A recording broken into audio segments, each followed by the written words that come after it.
Oi, gente, vocês já ouviram falar em uma doença que pode ficar escondida durante anos no corpo? Sim, e é uma doença que até leva o nome de um cientista brasileiro. E que mesmo hoje ainda representa um grande desafio para a saúde pública. Estamos falando da doença de Chagas, mas calma, não vamos começar a jogar dados e definições. Hoje a ideia é contar a história um pouquinho diferente, entender como tudo começou e como ela afeta a vida das pessoas.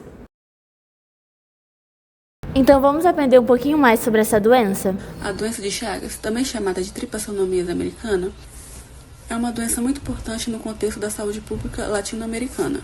Ela foi descoberta em 1909 pelo médico e cientista Carlos Chagas, e por isso leva esse nome. É uma doença parasitária crônica, sendo uma infecção causada por um parasita que se mantém no organismo por muito tempo, podendo dar sintomas tardios, graves e permanentes. Apresenta duas fases, a aguda e a crônica. O causador da doença de Chagas é um protozoário chamado Trypanosoma cruzi. É encontrado nas fezes do inseto barbeiro. Ele pertence ao filo Euglenozoa e à ordem Quinoplastida. No homem e nos animais, vive no sangue periférico e nas fibras musculares, especialmente nas cardíacas e digestivas. O barbeiro é o nome popular dos insetos da subfamília Triatominae. São hematófagos, ou seja, se alimentam de sangue de vertebrados. Durante o repasto, podem eliminar fezes pelo protozoário Trypanosoma cruzi, causador da doença de Chagas. Esses insetos são encontrados principalmente em áreas rurais e abrigos precários, sendo importantes vetores dessa parasitose. Nessa imagem, vemos o modelo de residência onde esse protozoário pode ser encontrado. Na imagem ao lado, vemos municípios que possuem altas cargas de duas ou mais doenças e infecções. Como podemos ver, a área de mata é onde possui mais registros de doenças e infecções. Vamos falar um pouquinho sobre a forma de transmissão desse parasita? Nós temos a forma vetorial, que é a mais conhecida, que é através da picada do barbeiro. A transmissão via oral, que é a forma que mais contamina aqui no Brasil. O que acontece? O barbeiro gosta de um açaí, gosta de uma banana, gosta de umas dessas comidas que nós, seres humanos, também amamos. E aí ele fica lá, camuflado. No processo de criação desses alimentos, eles são triturados juntamente e pronto, tá para o nosso consumo. E a gente acaba consumindo e se contaminando. Temos também a transmissão via congênita, que é através do leite materno, quando a mãe se contamina na gravidez ou até mesmo já está contaminada antes da gravidez. Através da transfusão de sangue, transfusão de órgãos e outras formas, como por exemplo a forma sexual, que é quando há o contato com o sangue. Vamos falar agora um pouco da morfologia do barbeiro. O barbeiro ele tem 3 fases características: ovo, ninfa e inseto adulto, sendo a ninfa subdividida em 5 fases. O ovo ele se alimenta de sangue e chega a eclodir em 25 dias. A ninfa ela é como um inseto, ela possui o esqueleto do inseto, porém não possui asas, e ela vai trocando de pele de acordo com os seus estágios de ninfa. E ela também se alimenta de sangue.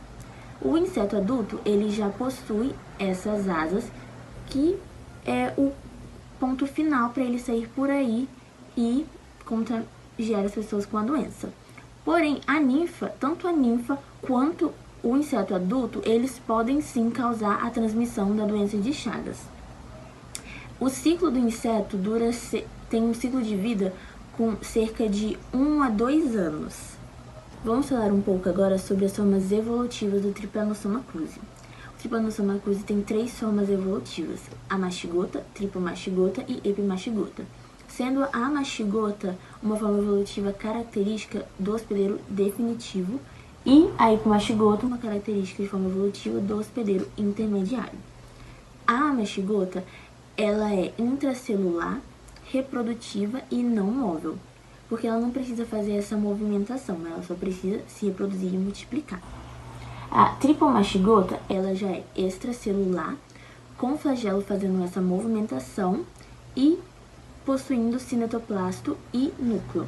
A epimastigota também é extracelular, com flagelo para fazer a movimentação, núcleo, cinetoplasto e reprodutiva. Agora, uma característica que pode diferenciar a tripomastigota da epimastigota. Na tripomastigota, nós temos o núcleo e o cinetoplasto um pouquinho mais separado um do outro, com o flagelo quase do tamanho da membrana. e localizado o núcleo e o cinetoplasto numa mais posterior. Já na epimastigota, o núcleo e o cinetoplasto eles estão um pouquinho mais juntos e mais numa parte anterior. Agora a gente vai entender um pouquinho desse processo de transmissão, começando como o inseto se contamina. O barbeiro, ele pica um indivíduo já contaminado e traz para si o parasita na forma tripomastigota. No estômago, essa forma evolui para epimastigota, onde ela se reproduz por reprodução binária e se multiplica, indo direto para o reto do inseto. No reto, ele evolui novamente para a forma tripomastigota, que é a forma infectante nos hospedeiros definitivos. Fica lá até o inseto ir picar um indivíduo e causar a contaminação desse indivíduo. O processo de transmissão nos hospedeiros definitivos, que são os vertebrados, nós seres humanos e também os animais, que eles também correm esse risco de serem contaminados. O que acontece é o seguinte: durante a noite, a gente tem o costume de se cobrir todo, mas esquecer um espacinho ou outro. E normalmente a gente não cobre a face, que é o local perfeito que esse parasita gosta. Ele é noturno e ainda tem a oportunidade de fazer a festa e picar a face. A picada não é a forma de transmissão. O que acontece? Ele pica e acaba defecando. Só que a gente, meio que sem perceber, coça. E com isso a gente arrasta as fezes do parasita para o local da picada, fazendo com que o parasita entre em contato com a corrente sanguínea. E é aí que tudo acontece. O parasita entra na corrente sanguínea e vai à procura de células. Ele pode ficar nas células do corpo humano, mas ele tem uma preferência pelos fagócitos. Os fagócitos vão lá, englobam esse parasita e eles ficam localizados num vacúolo fagocitário. O fagócito, ele é uma forma de defesa contra esses patógenos. Então, o lisossomo vem, juntamente com moléculas para fazer essa defesa, se une ao fagócito e forma os fagolisossomos. E quando eles estão prestes a destruir esse parasita, o parasita, que é mais esperto que eles, por quê? Ele pode estar no fagócito, ele poderia infectar qualquer outra célula, mas ele escolhe o fagócito, que é uma célula que vai contra ele. É meio assim contraditório, mas ele tem um plano, porque o que ele faz? Antes do fagócito, e juntamente com os lisossomos, que são os fagos e lisossomos, destruírem esse patógeno, ele se volta para a forma amastigota. E aí os lisossomos ficam tipo assim, ué, tava aqui, mas não tá mais. Ele se volta para a forma amastigota e sabe o que ele faz? Ele se multiplica, destruindo essa junção e se camuflando ali dentro dos fagócitos. Ou seja, ele já está dentro do fagócito, ele consegue despistar essas formas de defesas e ainda se proteger, porque ele está dentro do fagócito, se reproduzindo, e aí ele se reproduz, se multiplica e se volta à forma evolutiva tripomastigota, que é a forma que vai destruir esses fagócitos e prontinho para andar aí pela sua corrente sanguínea à procura de tecidos, como os tecidos nervosos, tecidos epiteliais e tecidos musculares.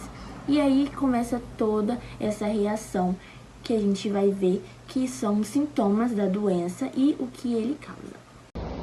Vamos falar agora um pouco mais sobre as fases da doença e também sobre o tratamento. A primeira fase ela é chamada de fase aguda. O período de incubação geralmente varia entre 5 e 10 dias após o picado do barbeiro, mas pode chegar a 25 ou até 40 dias. Pode ser sintomática, quando a pessoa não apresenta sintomas, o que dificulta o diagnóstico precoce. Mas ela também pode ser sintomática, com manifestações inespecíficas, como febre, dor de cabeça, cansaço, inchaço e mal-estar.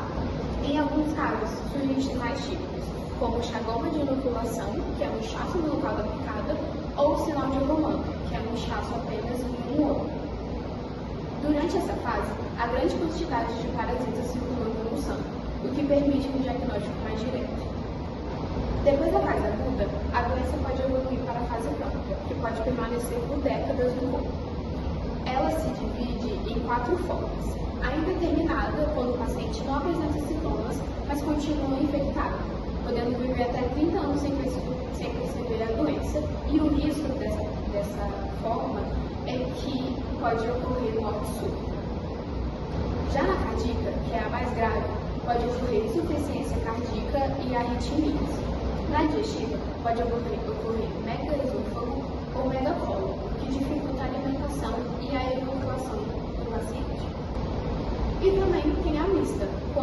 comprometimento cardíaco e digestivo ao mesmo tempo. Na fase crônica, os parasitas se alojam principalmente no coração e nos músculos digestivos. Depois de 10 a 30 anos, até um terço dos pacientes pode desenvolver problemas cardíacos e cerca de 10% podem desenvolver complicações digestivas ou neurológicas. Falando um pouco mais sobre o diagnóstico, na fase aguda, o parasita ele pode ser visto diretamente no sangue por exames como a gota espessa e o esfregaço. Já na fase crônica, o diagnóstico depende de testes sorológicos, como ELISA, imunofluorescência e hemoglutinação, além do PCR.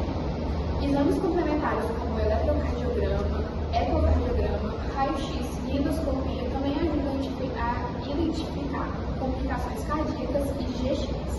Falando sobre o tratamento, os principais medicamentos usados são o benzimidazol, que é o mais utilizado no Brasil, e o nifurtimox. Na fase aguda, esses medicamentos são mais eficazes, podendo levar até a cura. Já na fase crônica, eles não eliminam totalmente o parasita, mas reduzem a carga parasitária e retardam complicações, especialmente em jovens. Além disso, o tratamento inclui acompanhamento clínico e intervenções específicas. Para complicações cardíacas, o uso de marca-passo, controle de arritmias e de insuficiência cardíaca. Para complicações digestivas, podem ocorrer cirurgias ou medidas para tratar megacólon e megaesôfago. Na prevenção, existem várias formas. Envolvem medidas de controle do barbeiro, como o reboco de casa, o uso de telas e janelas e a aplicação de inseticidas. Já na transmissão oral, é fundamental a higiene no preparo de alimentos, como o açaí, caldo de cana e a banana. A transmissão transfusional hoje é rara, pois existem triagens sorológicas obrigatórias nos bancos de sangue. E já a transmissão congênita, que é de mãe para bebê, exige testagem de gestantes em áreas de risco, porque o tratamento precoce dos recém-nascidos aumenta muito as chances de cura. Além disso, a educação em saúde é essencial para orientar comunidades e escolas sobre prevenção. Em resumo, a doença de Chagas é uma doença silenciosa e perigosa, porque muitas vezes não apresenta sintomas no início.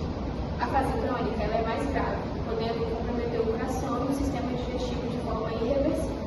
Por isso, o diagnóstico precoce é fundamental, pois quanto mais cedo a doença for identificada, maiores são as chances de tratamento eficaz e de evitar complicações graves.